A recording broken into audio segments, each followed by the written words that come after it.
Hey, welcome to Stencil YouTube channel. This is a still life for 4th graders. So look at this artwork. This is by Paul Cezanne. It's also a still life where he placed some things on a table and drew it. So use a stencil, choose one. I chose a few different ones and I decided that I would draw this cylinder shape, which is like a jar. I'm holding it down with one hand while I trace it, and then choose your composition, and then I'm using 2 circles for my still life, and I'm putting it on a table. You can add more for variety if you want. I just chose this. These are the primary colors, red, yellow, and blue, and the secondary colors, which are green, orange, and purple. So pinch it and then slowly cover it in. You might also want to outline it so you don't cover up those shapes. And so I'm going to go ahead and outline it first and then fill it in. So I chose blue. You can choose whatever color you want. This is a primary color, red, yellow, and blue. And then after I lightly put this down, covering everything, I'm going to also do orange.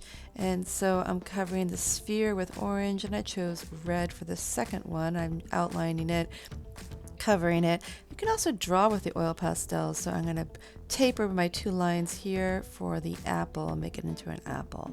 Great. So what I'm going to do now is take some white and I'm going to put it on one side of the paper, and this is going to make a tint.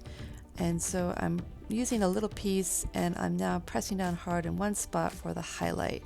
So I'm putting some white down, about 1/3 of the cylinder on one side. You can clean it with a paper towel, and then I'm going to do the same thing with the orange. I'm going to put a tint on it and make it look more like a sphere with a highlight.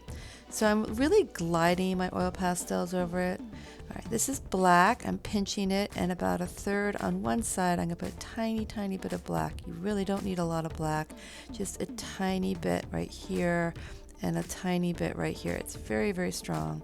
So what I'm going to do is take the original color, which was red, and I'm going to blend it. I'm pinching it, and I'm also going to use the tip of it too. So I'm blending into the white as well, and I'm making it more into a 3D shape. So I'm going to take orange and I'm going to blend over the black, smooth it out, and then also go into the white. And same with the blue.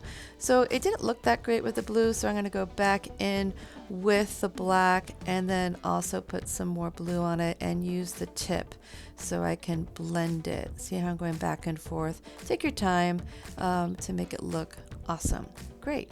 So what else could you do if you have time? You could outline it with black. I thought that looks cool. That's what Cezanne did, and maybe add some details to make it look realistic. Realistic makes it look like the object that you're looking at, which is a still life. You're putting something on a table and creating it. So this is the tabletop. If you have color or time, you can color this in with green or any other color that you choose. I made a little blob there. It's kind of like an oval for the cast shadow, and I'm going to blend it back in with green. So thank you so much for tuning in, liking, and subscribing to my YouTube channel. This is an oil pastel still life. Enjoy.